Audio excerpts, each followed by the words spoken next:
Welcome back.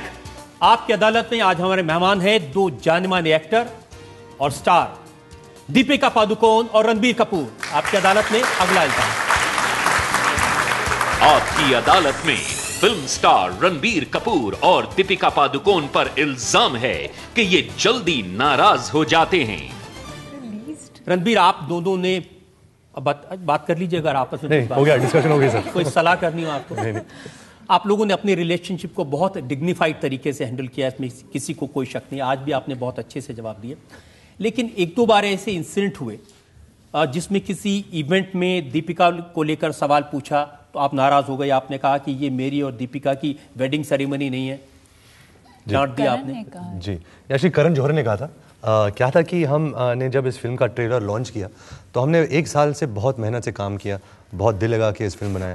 I think जब trailer launch पे जब हम गए तो ज़्यादातर जो भी मीडिया के लोग बैठे थे वो सिर्फ दीपिका और मेरे बारे में जानना चाहते थे कि आप लोग कैसे काम कर रहे हो साथ में। और एक यकीन ही नहीं हो रहा था शायद कि आप दोनों एक साथ फिर से काम कर सकते हो। और एक स्पेशली एक जर्नलिस्ट जो बैठा था, उन्होंने कुछ उटपटांग सवाल पूछा तो मैंने सिर्फ उनसे कहा कि देखिए, आप ऐसे सवाल ऐसे मंच पर नहीं पूछेगा तो वही अच्छा होगा। लेकिन सर, अगर मैं कह सकता हूँ, मुझे कभी गुस्सा नहीं आता। मैंने कभी लाइफ में किसी से ना झगड़ा किया है, ना किसी को मारा है, ना किसी से मार खाया है। फिल्मों में भी ना किसी ने मुझे मारा है। मैं एक्शन फिल्म में तो करता नहीं हूँ। तो मैं बहुत ही गांधीयन किस्म का इंसान हूँ। यही मेरी सोच है और ये मेरा तरीका है। रॉकस्टार भी मैंने, लेकिन पुलिस ने 2-3 चांटा मारा, बट हाँ, मैंने भी 1-2 मारा। लेकिन एक जमाना था कि अपने रिलेशनशिप के बारे में आप दोनों ने खुद ही बताया था। आपने मीडिया को बताया था कि मेरी दीपिका से दोस्ती है, मैं अपनी माँ से मिलाने ले गया। दीपिका ने बताया था ये मेरे दोस्त हैं। लेकिन फिर ऐसा क्या हो गया, जब ब्रेकअप हुआ तो भी आपने मीडिया को बहुत कुछ बताया, लेकिन बाद में कोई सवाल पूछता है तो बुरा क्यों लगता है? क्योंकि एक तो बहुत अभी ज़माना हो गया है उसको लेकर। अभी जब भी मैं और दीपिका पर्दे पर आएंगे तो शायद हमें यही ऐसे सवाल पूछेंगे। और अगर मैं कह सकता हूँ वो सवाल ये था, वो एक्चुअली मैं सवाल कहना भी नहीं चाहता, वो सवाल को इतना डिग्निटी नहीं देना चाहता। तो कभी कभी ऐसे सवाल होते कि जो इंटेंशन है वो इंटेंशन गलत है। उनको सिर्फ एक रिएक्शन चाहिए कि शायद वो उसका एक लूप बनाकर शो में दिखा सके, आधा घंटा का लूप बनाकर। तो हाँ, as a actor, as a celebrity, as a public figure गलत है। मुझे ऐसे नहीं कहना चाहिए था। लेकिन कभी कभी इतना उत्साहते लोग तो कभी आप कंट्रोल नहीं कर सकते। तो मैं उस जर्नलिस्ट से माफ़ी मांगना चाहूँगा कि मैंने आप पर गुस्सा दिखाया। नहीं, अगर वाकई में कोई इस तरह की सवाल करे, कोई गलती करे तो गुस्सा दिखाना आपका अधिकार है, उसमें कोई शक नहीं है। लेकिन मैं सिर्फ ये जानना चाहता हूँ कि क्या ऐसा बदल गया कि पहले आप पर्सनल लाइफ के बारे में, दीपिका भी खुल के बात करते थे और फिर आप दोनों ने इसके बारे में बात करना बंद कर दिया? इसके बारे में क्या किसी भी रिश्ते के बारे में बात करना बंद कर दिया? सर, आई थिंक क्योंकि आफ्टर पॉइंट फोकस ही बदल जाता है। फिर काम के ऊपर बहुत कम फोकस करते हैं लोग, और फिर हर सवाल, जहाँ भी हम जाते हैं सिर्फ रिलेशनशिप के बारे में पूछते हैं। जैसे हमारा ब्रेकअप काफ़ी वक्त हुआ है, पर आज भी लोग वही सवाल पूछते हैं। और हम जब फिल्म्स बनाते हैं, बहुत मेहनत से, बहुत दिल से, बहुत लगन से फिल्म्स बनाते हैं, और जब ऐसी खबरें आती हैं पेपर्स में तो ऑडियंसेस भी काफ़ी इन्फ्लुएंस हो जाते हैं, और it takes away from the film and from the हमारा जो एक प्रोफेशनल लाइफ है, उससे नज़र हट जाती है। जनता के मन में बहुत क्यूरियोसिटी रहती है ऐसे सवालों को लेकर। जैसे आप कोई भी मूवी करते हो और जो आपकी को स्टार होती है मूवी में, आपका नाम उससे जुड़ जाता है। सर सच बताइएगा, आपको उससे प्राउड फील होता है कि इरिटेट होते हो? बहुत इरिटेट होता था, लेकिन अब समझ आ गई है। अब थोड़ा एक ज़माना था कि लोग सिर्फ दीपिका के बारे में ही पूछते थे मुझे। तो अभी शायद अगर 2-3 साल या 4-5 साल या 10 साल में मेरी शादी हो तो शायद ये सब बंद हो जाएगा। लेकिन अभी क्योंकि मैं सिंगल हूँ, मेरी शादी नहीं हुई है, मैं बहुत फ्रेंडली हूँ सबसे, तो शायद ऐसी बातें होती रहती है। लेकिन जैसे मैंने कहा था कि मेरे माता पिता सच जानते हैं, लड़की सच जानती है, लड़की के माता पिता सच जानते हैं। बुरा लगता है कि वो लड़की का नाम जुड़ जाता है, आगे जाकर लड़की को शादी करनी है, अगर वो किसी और से शादी करती है तो एक रेपुटेशन सा बन जाता है।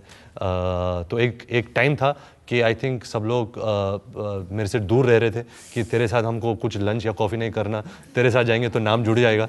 लेकिन अभी बेटर हो गया, अभी ज़्यादातर लोग मुझे अपने काम के बारे में बात करते तो अच्छा लगता है। आपका जो रॉकस्टार में जो रोल था, एक बहुत ही ज़बरदस्त गिटारिस्ट और सिंगर का था। शुक्रिया। तो आप पीतमपुरा के जाट लड़के भी थे, जो कि मैं भी हूँ, और तो मेरा सवाल है गिटार के बारे में। उसमें बहुत ही ज़बरदस्त गिटार बजा है उस मूवी में। तो आप कितने पॉलिश्ड गिटारिस्ट हैं? क्योंकि मैं कोशिश कर रहा हूँ साडा हक बजाने की 2 महीने से, इंट्रो से आगे मैं पहुँच नहीं पाया। तो भाई साहब आप कैसा बजाते हैं? मैं एक्चुअली जब मैंने रॉकस्टार साइन की थी मैंने कभी गिटार हाथ पे पकड़ा नहीं था। कभी कभी मैं डंडा पकड़ के एक्टिंग करता था बचपन में कि मैं गिटार बजा रहा हूँ, लेकिन मुझे फिल्म शूटिंग के 2 महीने पहले सीखने को टाइम मिला। तो मैंने क्या किया कि रहमान सर जब रिकॉर्ड कर रहे थे गाने, मैं उनकी स्टूडियो जाता था, उनको देखता था वो कैसे कंपोज करे, वहाँ से मुझे थोड़ी बहुत इंस्पिरेशन आई, मोटिवेशन आया। फिर मैंने क्या किया कि मैंने एक गिटार टीचर को हायर किया, वो मेरे साथ हमेशा ट्रैवल करने लगे। तो गाने के पहले मैं सिर्फ गाने को लेकर उनके साथ प्रैक्टिस करता था। और क्या है कि सिनेमा में हम चीट कर सकते हैं, अगर कैमरा यहाँ है तो उसी शॉट का क्या बजाना है। कभी कभार मुझे अगर नहीं आ रहा, बहुत मुश्किल है, तो मैं इम्तियाज़ को बोलूँगा यार थोड़ा और नज़दीक आ जा, तो वो शायद कॉर्ड्स दिखेंगे नहीं। लेकिन जहाँ कॉर्ड्स दिख रहे थे मैंने सिर्फ कोशिश किया कि अगर असली दिखेंगे तो शायद ऑडियंस जब फिल्म को देखेगी वो लगेगा हाँ ये कुछ ना कुछ तो बजा रहा है, कुछ गलत नहीं बजा रहा कि सुर यहाँ है और मैं यहाँ हूँ। तो उसी को लेकर मैं थोड़ा I was little conscious about it, but thank you for the compliment. पहला डायलॉग आपने कौन सा बोला था? पहला डायलॉग सर मैंने कहा था सावरिया में। मैंने कहा था कि सकीना, ओ सकीना, बस।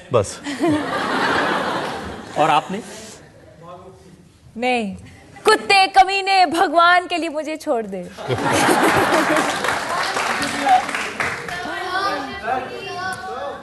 रणबीर, दीपिका, हमने आपसे हर तरह के सवाल पूछे, आपने बड़ी सफाई से जवाब दिए और बड़ी डिग्निटी से जवाब दिए।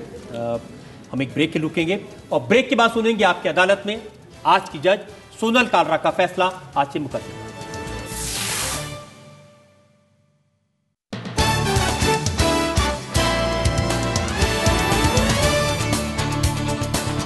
Welcome back.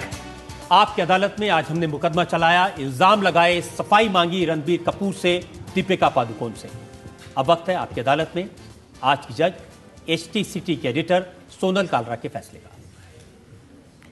दीपिका, रणबीर, आपकी फिल्म में हो सकता है आपका दिल बदतमीज़ हो, पर यहाँ आपने बहुत ही रिस्पेक्टफुली, बहुत तहजीब के साथ, रजत जी ने मिसाइल चलाया आपके ऊपर लेकिन आपने उनके बहुत अच्छे से जवाब दिए।